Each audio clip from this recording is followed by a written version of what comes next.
বন্ধুরা, আশা করি সবাই ভালো আছেন। তো বন্ধুরা, এখন যে ছবিটার বিষয়ে কথা বলবো তো সেটা হলো মিঠুন চক্রবর্তী, শত্রুঘ্ন সিনহা এবং ঋষি কাপুর মন্দাকিনী অভিনীত সিনেমা, যেটার নাম হচ্ছে হাওলাত। তো হাওলাত সিনেমাটাকে নিয়ে এখন কথা বলবো।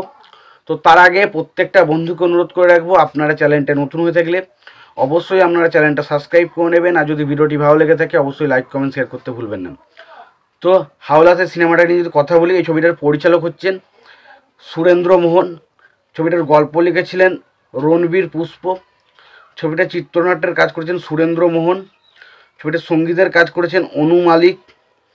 ছবিটার রান টাইম হচ্ছে 140 মিনিটের মতো। এবং ছবিটার যদি স্টার কাস্ট নিয়ে আলোচনা করি, বিরাট বড় একটা স্টার কাস্ট ছিল ছবির মধ্যে। সেখানে আমরা দেখতে পেয়েছিলাম শত্রুঘ্ন সিনহা, মিঠুন চক্রবর্তী, তারপর ঋষি কাপুর, তারপর পদ্মানি, তারপর মন্দাকিনী, অনিতা রাজ, প্রেম চোপড়া, গুলশান গ্লোভার, অমরেশ পুরী, ওম প্রকাশ। সো একটা বিরাট বড় কাস্টিং নিয়ে ছবিটা তৈরি করা হয়েছিল। তো এই ছবিটা কিন্তু বেশ ভালো একটা এন্টারটেনিং ছবি ছিল। ছবিটা যদি গল্পটা বলি, তো প্রথমে আমরা দেখতে পাই একজন মহিলা রয়েছে, যে একজন সাংবাদিক। সে কিনা আর কি ধরম দাস বলে একজন রয়েছে, যে ক্যারেক্টারটা প্লে করেছে আমাদের অমরেশ পুরী, এবং তার সাথে যুক্ত কিছু মানুষজন রয়েছে, তাদের যে নারী পাচার করা এবং বিভিন্ন রকম কাজকর্ম, বাজে কাজকর্ম, সেই সমস্ত কাজকর্মের সাক্ষী ছিল সেই মেয়েটা। এবং যখন সে তার পুলিশের কাছে সেই বিষয়টা নিয়ে হস্তক্ষেপ করে, এবং এর ফলে আমরা দেখতে পাই যে অমরেশ পুরীর যারা দলবল রয়েছে তারা মেয়েটাকে তুলে নিয়ে যায় এবং একটা জায়গায় বন্দি করে রাখে, এবং তাকে বারবার রেপ করতে থাকে, তার সাথে বাজে কাজকর্ম করতে থাকে, রেপ করতে থাকে। এবং এই যে একটা বাজে পরিস্থিতি বা খারাপ একটা পরিস্থিতির মধ্যে দিয়ে বিষয়টা যাচ্ছে, সেই পরিস্থিতির বিরুদ্ধে রুখে দাঁড়ায় কে, এবং এর জন্য যে আরও বেশ কিছু মানুষজন এরকম একটা বাজে পরিস্থিতির শিকার হচ্ছে, এদের বিরুদ্ধে কে রুখে দাঁড়ায়, সেটা নিয়ে হচ্ছে সিনেমা, যেটার নাম হচ্ছে হাওলাত।